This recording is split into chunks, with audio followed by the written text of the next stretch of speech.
은행장고 영원 58세 공무원의 은퇴 후 현실은 눈물뿐이었다. 안녕하세요. 혹시 이런 이야기 들어보셨나요? 공무원은 정년까지 일하면 은퇴 후에도 걱정이 없을 거야. 저도 예전엔 그렇게 생각했어요. 그런데 현실은 정말 다르더라고요. 오늘은 은퇴를 준비하거나 이미 은퇴를 겪으면서 여러 가지 고민을 안고 계신 분들이라면 누구나 공감할 만한 이야기를 나눠보려고 해요. 많은 분들이 공무원, 대기업, 안정적 직장이라면 노후 준비가 자동으로 될 거라고 믿습니다. 하지만 막상 퇴직해보면 생각과 전혀 달라서 당황하기 마련이죠. 연금과 퇴직금만으로 충분히 살 수 있을 거라던 기대는 깨지고 한 달 벌이를 꼬박꼬박 따져봐야 하는 상황이 닥칩니다. 더욱이 물가는 계속 오르는데 내 수입은 늘지 않으니 통장 잔고는 빠른 속도로 얇아지기만 해요. 결국 노후 걱정 없이 편안하게 살겠다는 말이 헛된 희망처럼 느껴지기도 합니다.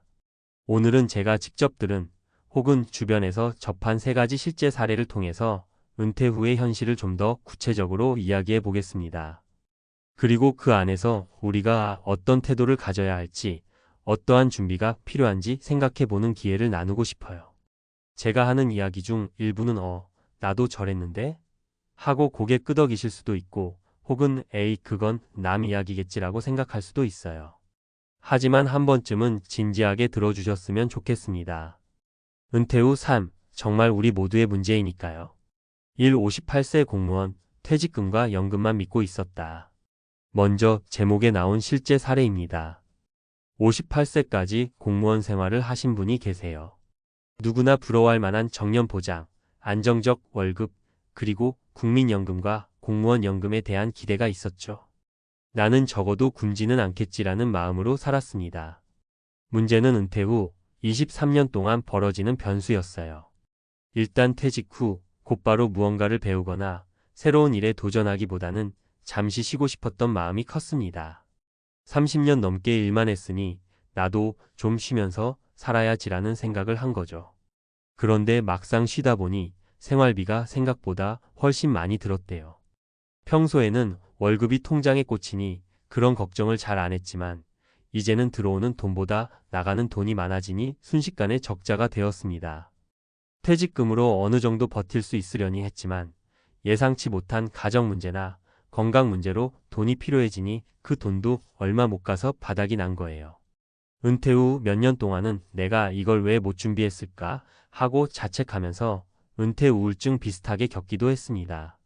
게다가 공무원 연금이 있다고 해도 그 연금만으로는 서울에서 생활하기가 빠듯하더라는 겁니다. 나는 안정적일 줄 알았는데 왜 이럴까라는 좌절감에 많이 힘들어하셨죠.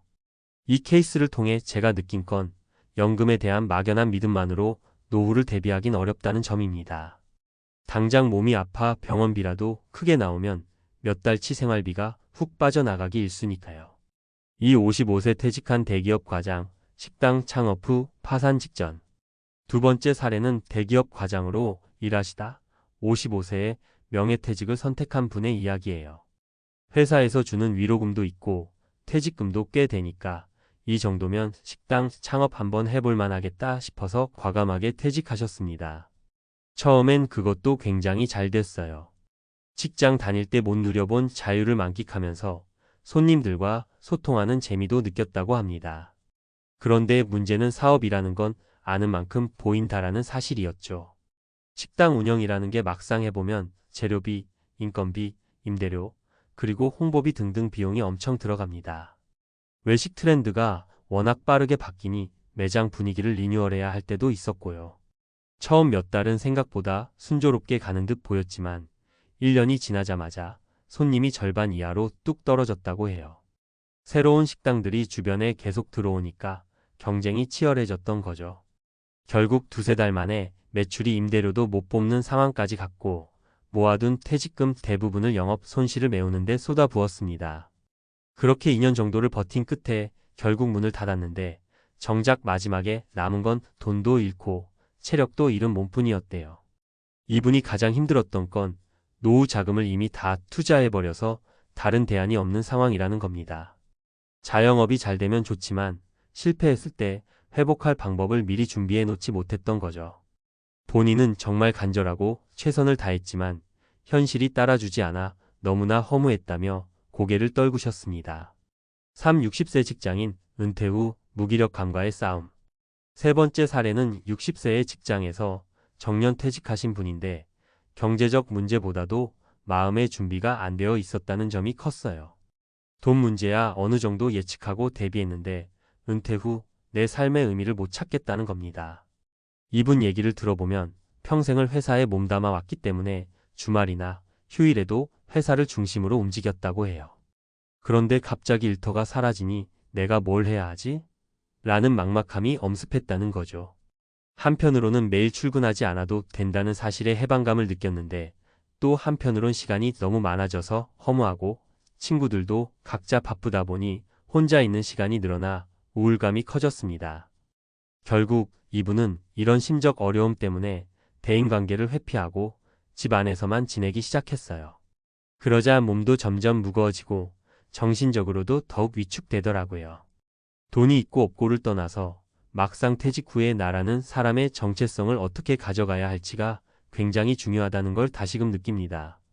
인간관계, 취미활동, 그리고 작더라도 계속해서 몰입할 수 있는 일이 있어야 한다는 걸요. 우리가 가져야 할 마음가짐과 준비. 이 세 가지 사례를 보면 결국 은퇴라는 건 경제적으로나 정신적으로나 상당히 큰 변화를 동반한다는 사실을 알 수 있습니다.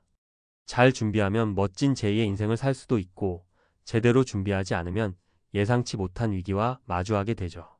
첫째, 경제적 플랜을 세우자. 연금, 퇴직금, 개인저축 등 내 전체 자산을 다시금 꼼꼼히 점검해보는 게 중요합니다. 부동산이나 주식처럼 변동성이 큰 투자만 믿어선 안 되고 안정적인 월 현금 흐름을 어떻게 만들어갈지 미리 고민해야 해요. 혹시 창업을 한다면 여유 자금을 반드시 남겨둔 상태에서 해야지 전부를 올인하는 건 정말 위험합니다. 둘째, 제2의 커리어를 고민해보자. 완전히 쉬는 것도 좋지만 우리는 평생 현역으로 사는 시대에 가까워지고 있어요. 은퇴 후에도 일을 계속할 수 있다면 규모가 작더라도 수입이 꾸준히 들어오니 삶의 질이 훨씬 나아집니다. 무리해서 큰돈 벌겠다가 아니라 내가 좋아하고 잘할 수 있는 일로 소소하게라도 수입을 만들어 보자라는 접근이 필요한 거죠. 셋째, 사회적 정서적 준비도 필수다. 사람은 어쩔 수 없이 역할을 잃었을 때 상실감을 느끼게 되거든요. 단순히 돈 문제만 해결된다고 해서 행복해지는 게 아니라 누군가와의 교류와 소속감을 느낄 수 있는 활동이 필요해요. 종교 활동이 됐건, 동호회 활동이 됐건, 혹은 자원봉사가 됐든 간에 꾸준히 연결고리를 만들어 나가는 게 중요합니다. 이렇게 보면 은퇴라는 건 단순히 퇴직 후 쉬는 시간 정도로만 생각할 일이 아니에요. 오히려 새로운 삶을 설계해야 하는 엄청난 프로젝트죠. 노후가 막막하고 어디서부터 준비를 해야 할지 모를 때가 많아요. 하지만 너무 늦었다고 생각이 들 때도 다시 시작하면 된다고 저는 믿습니다. 다만 그 시작이 되도록이면 빨랐으면 좋겠어요. 지금 이 글을 보고 계신 분이 30대이든 40대이든 50대이든 어느 때라도 말이죠.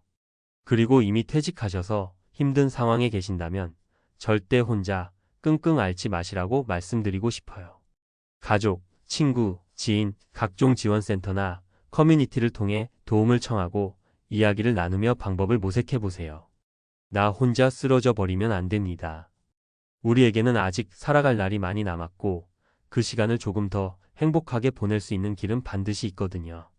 마무리하며 오늘 말씀드린 사례들은 극단적이고 힘든 상황에 처한 분들의 이야기처럼 들릴 수 있지만 사실은 우리 주변 곳곳에서 일어나는 평범한 현실이에요. 그래서 나는 아니겠지라고 자만하기보다 나도 저렇게 될 수 있지 않을까? 라고 한 번 더 돌아보면 좋겠습니다. 은퇴 후의 삶은 생각보다 길고 여러 가지 돌발 상황도 많습니다. 그러니 가능하다면 지금부터라도 준비를 차근차근 해보시길 권장드려요. 매달 혹은 매년 금융 상태와 건강 상태를 체크해보고 어떤 일거리를 찾을 수 있을지 고민하며 내 시간을 가치 있게 쓸 수 있는 활동을 미리 찾아두는 거죠. 끝으로 은퇴 후 삶이라는 건 새로운 시작이기도 하다는 점을 잊지 말았으면 좋겠어요. 물론 쉽진 않습니다.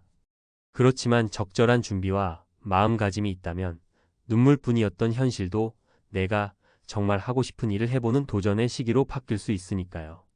그리고 주변에 비슷한 상황을 겪는 분이 있다면 작은 도움이라도 주고받으면서 함께 이 시기를 이겨냈으면 좋겠습니다. 읽어주셔서 감사합니다. 혹시라도 이 글이 여러분의 은퇴 준비나 마음가짐에 조금이나마 보탬이 되었다면 좋겠네요. 어려운 상황일수록 우리 같이 잘 버텨보자고요.